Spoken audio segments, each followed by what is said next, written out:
The album was recorded not far from here, in the then newly opened studios of Island Records, to whom we were still affiliated through the Chrysalis distribution deal, or label arrangement they had with Island.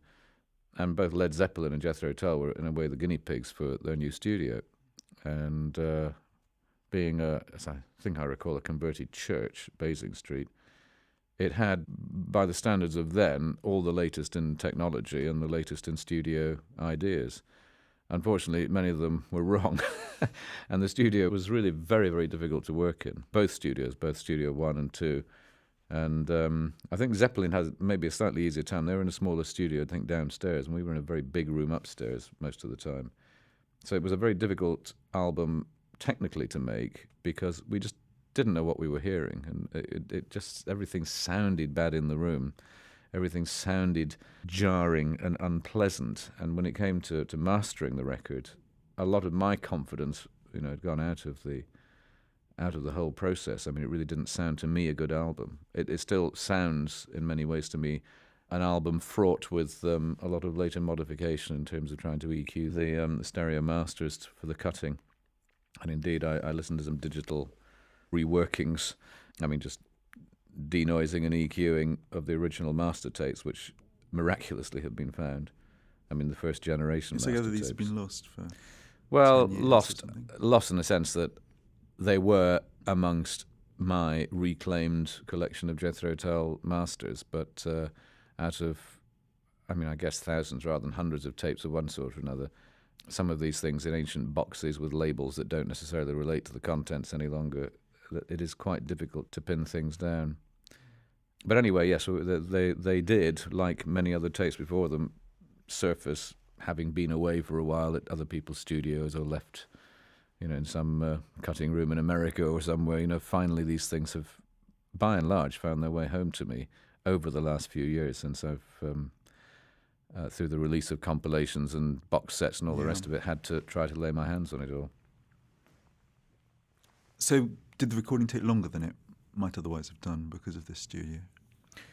Well, Jethro Tull, like a lot of bands then, was necessarily given only a very finite time in which to make a new record, because the demands to get out and develop the potential of the band as a live act in different countries was really, it was a very strong sense of need, both on the part of record company management, audiences in other countries, and for us as musicians to really get out there and explore that wide world. So I think we probably had, I seem to recall that when we were working on this was either side of Christmas, and it seems like we probably had 3 or 4 weeks to do it.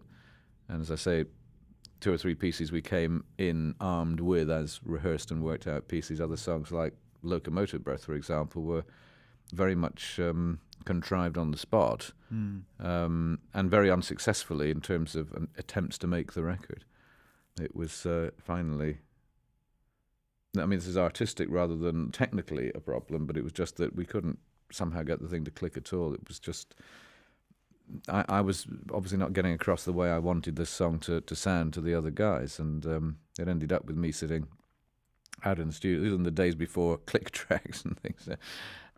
I sat in the studio to be a click track for 4.5 minutes or whatever by playing hi-hat and bass drum all the way through the track, and then overdubbed to that with the rest of. Then I added some guitar parts, electric guitar parts and acoustic guitar parts, and then tied on the front of that was John Evans' piano intro, and then Clyde Bunker overdubbed the toms and the cymbals, and Martin came and added the other electric guitar part to it. So it was one of those strange songs. It was actually, I'm not saying we weren't all in the room at the same time. We were probably all there that day, but it was certainly, it was more like a later Pink Floyd recording than a Jethro Tull recording, in the sense it was made up out of a lot of overdubs of parts, and no one really knew what the end song was going to sound like, except me. But it does sound like a live song. It sounds like the sort of thing that you could walk on stage and play almost spontaneously. Well, it doesn't sound like a. That's kind of lucky, because that's what we've had to do for the last 25 years: walk on stage and play it live. And like many songs, sometimes these things that get put together in the studio, very artificially, end up translating into great live songs. And sometimes they really don't. So you had a larger studio than Led Zeppelin. Was this something to do with pecking orders? It had nothing to do with pecking orders, because we would have been much more comfy in the smaller room, which didn't sound quite as bad. I think we did actually do some sessions in the smaller room, which is why I'm saying that. But it just had to do with Zeppelin had booked the place before we did and got the more cozy environment, because the big studio was the larger part of the church that had been converted, I guess, and was really more, orchestral size, or Yes. it wasn't really it More wasn't really a than you rock group needed. kind of studio. Because everybody liked cozy studios in those days. It was like places that kind of had an atmosphere, not the Abbey Road kind of anonymity of the more traditional orchestral or big band studio. What were Led Zeppelin doing? I suppose that would have been about their third album, wouldn't it? Yeah, I can't remember what it was. It was Zeppelin. We'd already toured with Zeppelin in '69. We were their support band, and although we all got on well with Jimmy Page and Peter Grant, the manager, and even with John Bonham, if provided he was in a sort of a generous mood, as opposed to some of the hard to handle moments that he was capable of providing. But for some reason, probably entirely unimportant and lost in the mist of time, Robert Plant and I never got on. With hindsight, whatever the reason or reasons were, I'm absolutely prepared to take the blame for, because I do recall, in what I thought was good spirit, making some not badly intended comment in Melody Maker, saying with my lyrics and Led Zeppelin's music, we could be quite a good little rock and roll band, or something like that. And of course, I was just so stupidly, heavy-handed about that, not remembering, of course, that Robert Plant actually wrote the lyrics, but one thought at that time of Zeppelin as being still a kind of a blues-based band, most of whose music and a lot of the lyrics, from early on, were not lyric writing so much as just sort of taking ideas that were very traditional in the white middle class reworkings of the Willie Dixon repertoire. So it didn't seem to me I was saying anything particularly hurtful, but of course I probably wasn't recognizing the things that the other anthemic contributions to the world at that time, like Stairway to Heaven, which you're both using like Aqualung is sort of still Sunday morning fare on classic rock stations throughout North America. You both use recorders at this time, don't you? Oddly, yes, which is only a few days ago I was just on the phone to Martin Barr saying, Martin, have you got a recorder? Because I really think you should do it like it is on the record. You and Andy should play these two recorder bits with genuine Yamaha plastic school recorders. No flutes, no substitutions. Pardon me? This is what they recorded on, are they? I don't know what they were recorded on. So it was way back, but whatever. I mean, they were just things you bought in the local school supply shop. Little plasticky thing.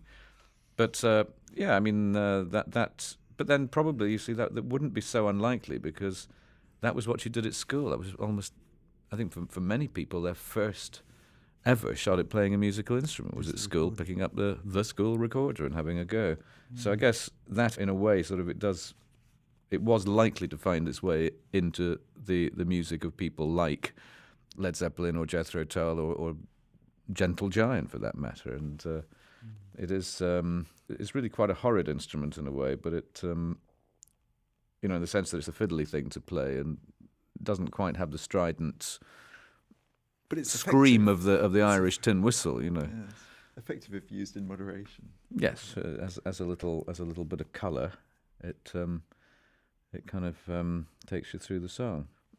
After 25 years, where does Aqualung stand in the chronicle of Jethro Tull releases?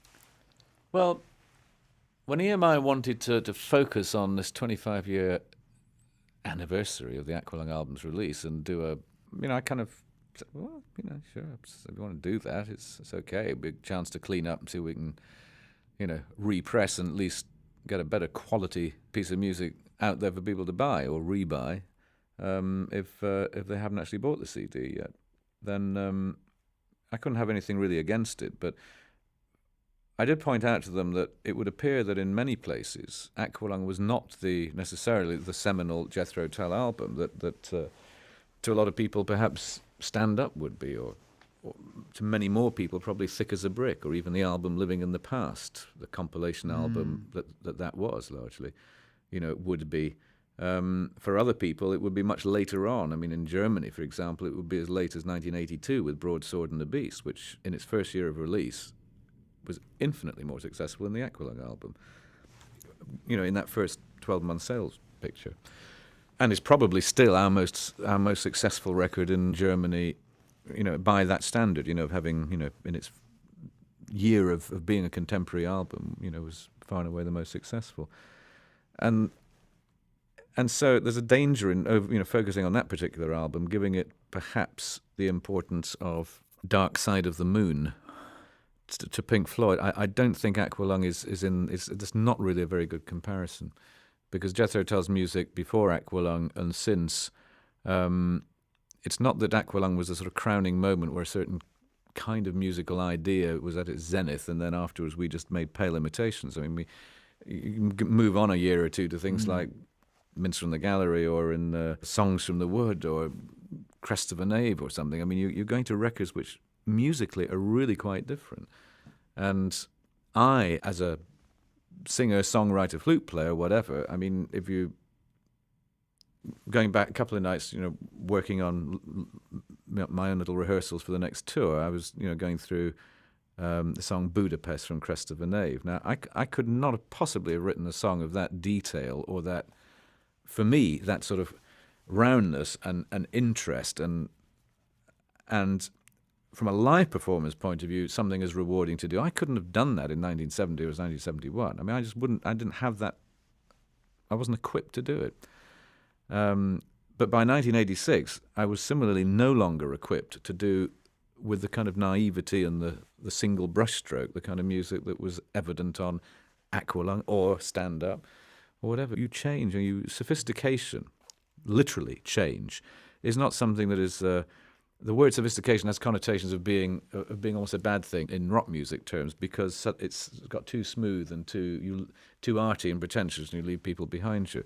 But sophistication in the literal sense of meaning just change. You have to accept, as you get older, you're going to refine and want to deal in terms of your own refinements and your own degree of sensitivity and engagement with the musical substance, that strange, jangling conglomerate of notes and rhythms what intrigues me and moves me now is something that's necessarily more complex and more layered than would have been the case when I first started. I still enjoy listening to Muddy Waters. I love listening to very simple, direct music, but I don't enjoy playing it very much, because I just feel I need more substance. I need more to hang my hat on as a performer and as a songwriter. So just by comparison, then, something like Budapest from Crest of a Knave for me is a much more, to me, a more fitting example of Jethro Tull, or Ian Anderson stroke Jethro Tull at its best, more so than perhaps Aqualung, which is a good record with a bunch of good songs on it, many of which come in and out of the Jethro Tull set. But I would just say that it was, thank God it was a good rather than, by my standards, a good rather than a bad Jethro Tull album that has resulted in that degree of interest from people over the years.